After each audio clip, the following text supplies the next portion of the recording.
Well, good morning, happy Sunday, and welcome to another episode of the Tranquil Cottage Knits podcast. This is episode number 2, and I am Michelle, your host. I am able to be found on Ravelry as Tranquil Cottage, and Instagram is Tranquil Cottage Knits.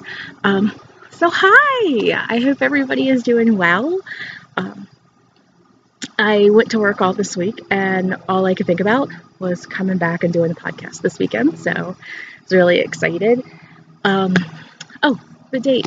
Today is Sunday, July, God, how is it July already?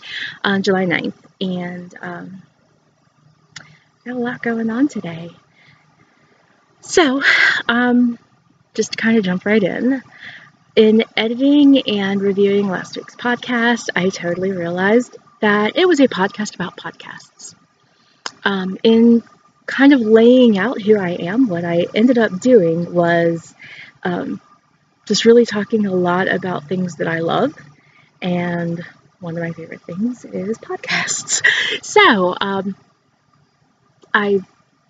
sorry, but hopefully what's happened is if you've listened to my podcast, then you have an idea of some other podcasts that maybe you weren't aware of.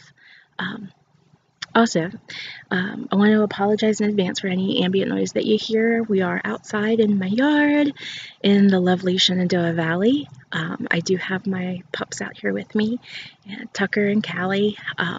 They are being very good and enjoying this gorgeous day with the breeze.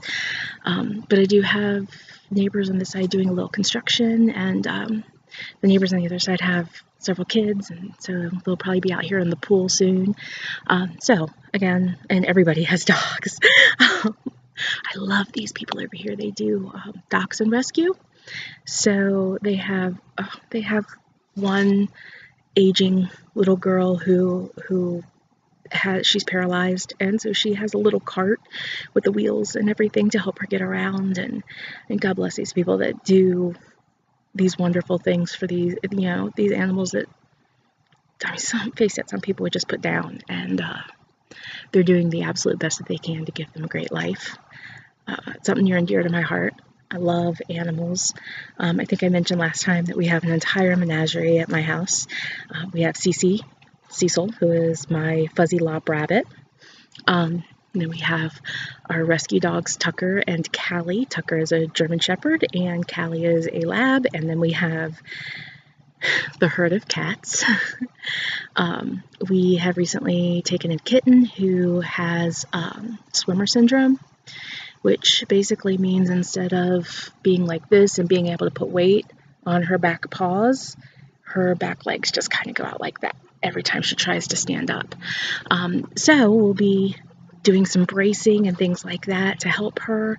And my husband, God love him, will be doing some 3D printing to get kind of a frame, for lack of a better term, for her to kind of stand on that's going to kind of support her middle so that she could put weight on the back legs and front legs to help her get some stability. It's going to be fun. We're fostering her. We have a home for her kind of lined up, but if her physical challenges end up being too much and these people kind of back out of taking her, then we're keeping her. Her name is Quinn, and she's beyond precious.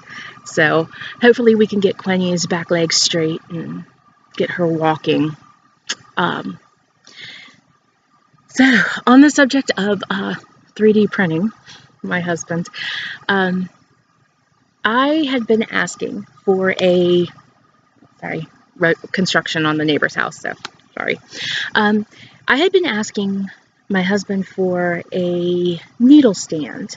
I have a habit of when we have knit night, sit at the coffee house and I'll just kind of lay my knitting up on the table and walk away, and then sometimes it gets caught on my pants, like the yarn gets caught on my pants, or I don't realize that it's attached to me somehow, and what happens is I get up and I pull it out and I drop a couple stitches and I'm frustrated. So my wonderful husband offered to 3D print me a needle holder, a standing needle holder. I could use the little caps. I tend to not use them because they fall off in my bag, and I just haven't found any that I really loved. If you have suggestions, please feel free, let me know. But in the meantime, for just sitting on the stand next to where I sit, my comfy chair, I wanted something I could put there and throw in my bag for knit night, lightweight. And so my husband designed something for me. We both love to go shooting, and so he designed a needle holder for me that looks like a cylinder for a revolver. So this is what my husband 3D printed for me. You can see. It's so funny. But it does. It looks like a revolver cylinder. And basically what I do is this could sit up on the table, and as I get up to go wherever, I just, where's the camera? Basically stick my needles down and about like that. And it's a very convenient way for me not to drop my knitting, not to drop any stitches. So thank you, honey. Very cool though, and it's a great idea. I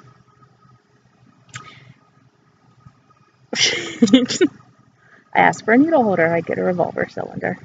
This makes me laugh. So that's kind of awesome. I am still working on my Wild Goose Shawlette by Paula Emmons-Heasley, and I tried to be smart this time and print out all the things I was working on, so that you could see them. And of course, this is not one I printed, but I do have a pattern over here, so bear with me a second.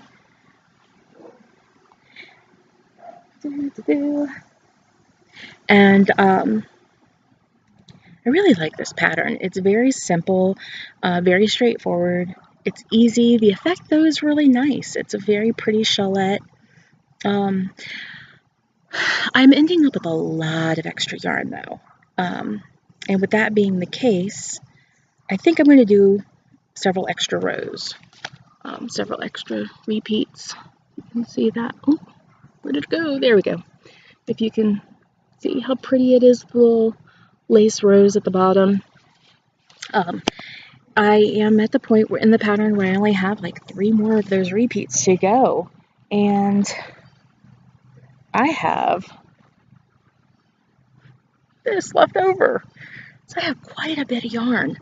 So I am either going to maybe do some matching knits, or I could do a matching hat,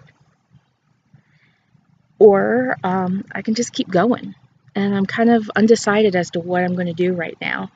I love this yarn. It is merino from Cozy Rabbit Farm, and it is from when I mentioned the podcast last week. It is my submission for the Yarniacs podcast, Colors of Fall Knit Along.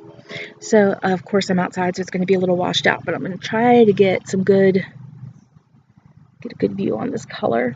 It is the Ballet Slipper Pink, and it's got all of these beautiful pops of the navy peony. So this is for the Colors of Fall Knit Along, and you can see where I am on the shawlette. It's grown quite a bit since my last podcast. It is very pretty, and you can see I've got, there's supposed to be I think 10 of these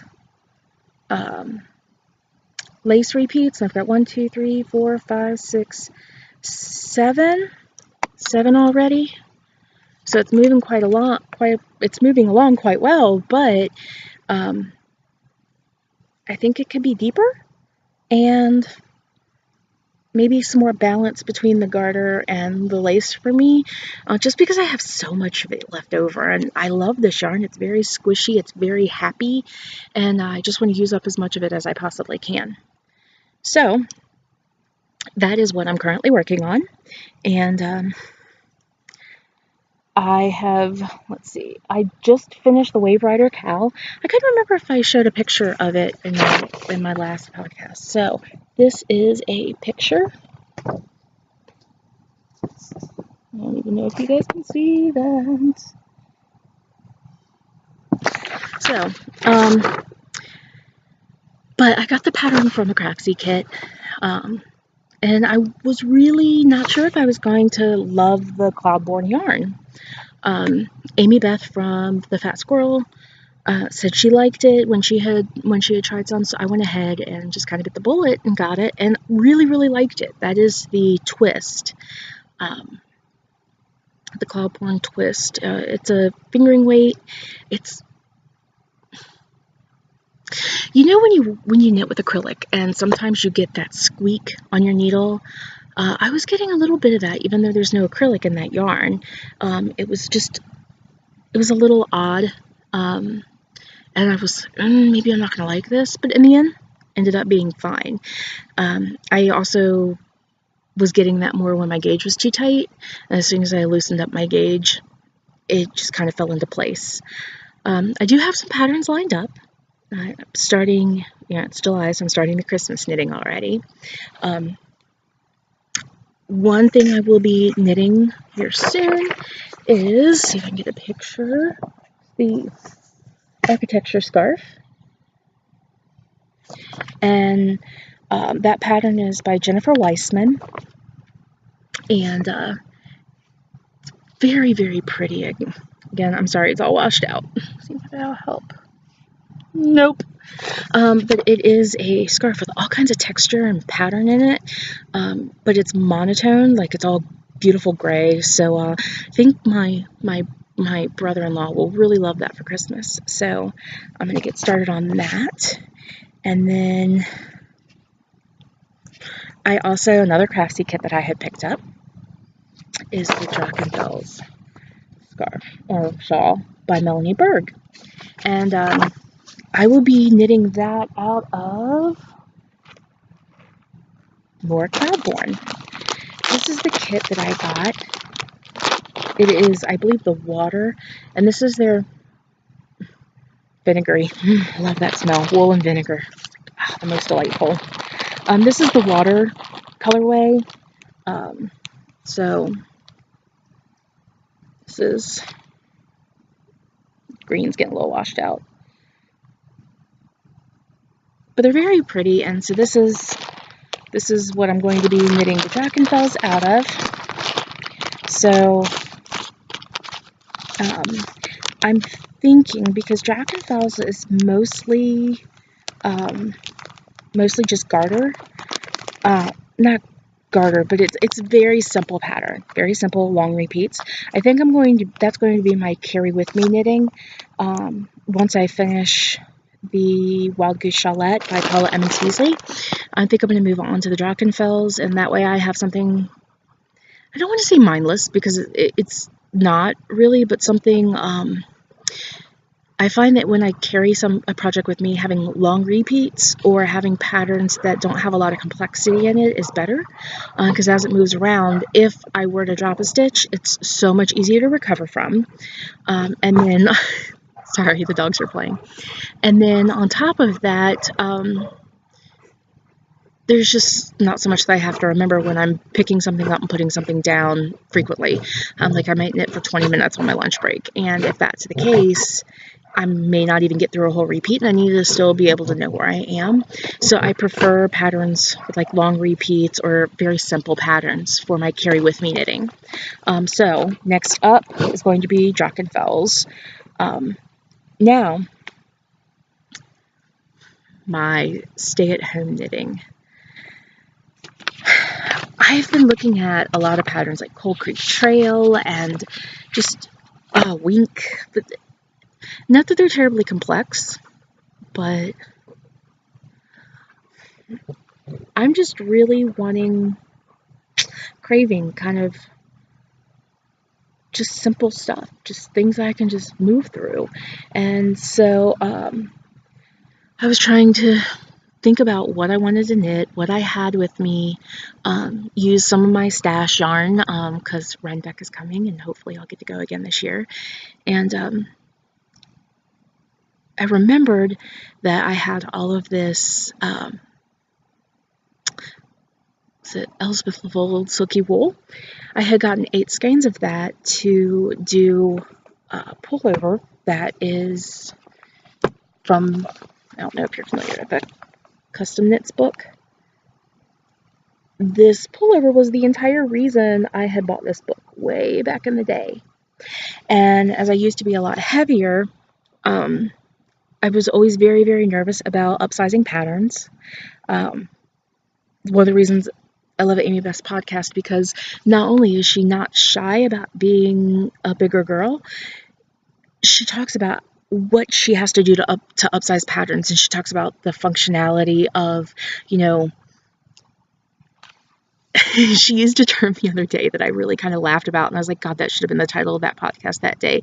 But she said, she was talking about a sweater pattern that she wanted, and she's like, you know, when you have to Franken it up, you know, like Frankenstein just put all these pieces together.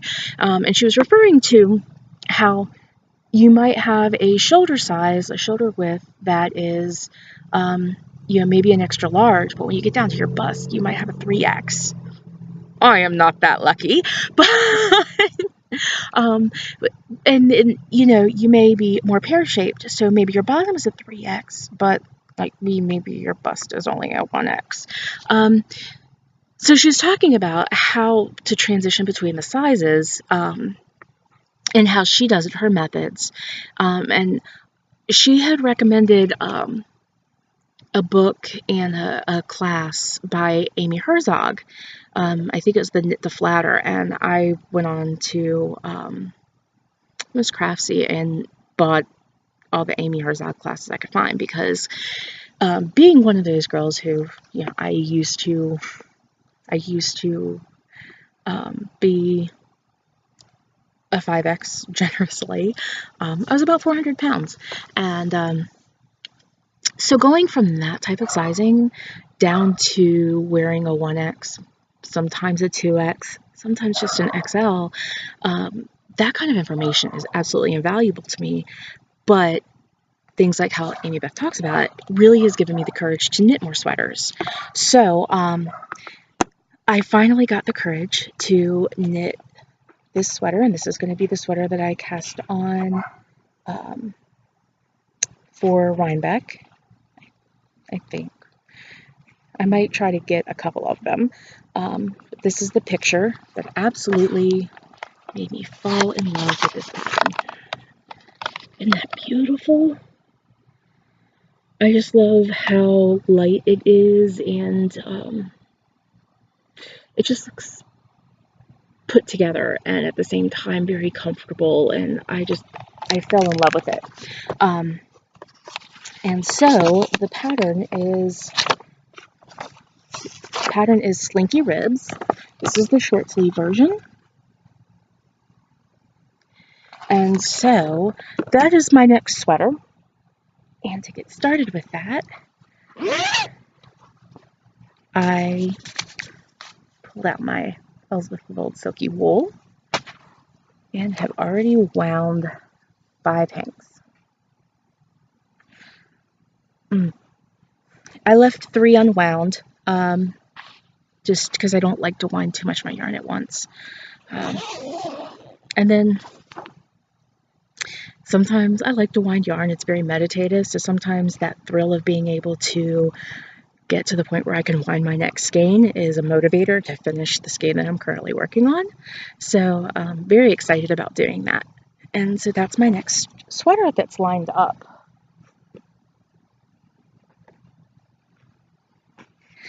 Okay, oh, I also had gotten this Scarf Weaving with Confidence 7 Must-Know Tips by Callie Booker. Because I do have, thanks to my friend Becky, who has the Wrapped in Wool podcast, I do have a Cricut loom, and getting ready to start learning on that, so that's exciting too. So those are the things that I've been looking to knit. That is my upcoming knit plan. First off, though, is to absolutely finish my Wild Goose Shallot. Hopefully that'll be done this week. Then once that's done, I'll be casting on Drachenfels and the Slinky Rib sweater. So exciting. I really could not ask for a more beautiful day today. My iced coffee. Oh, excuse me. I have my dogs. I have a beautiful patch of yard out in the shade. It's not too hot. I have paper whites flitting all over the place. And it's just a great day to be alive. So I am absolutely thankful to be out here and looking at the bugs. And I'm thankful to have you guys to share it with. So thank you for watching. Again, I could be reached on Instagram as Tranquil Cottage Knits and the Ravelry as Tranquil Cottage. And thank you for sharing your Sunday with me. Bye!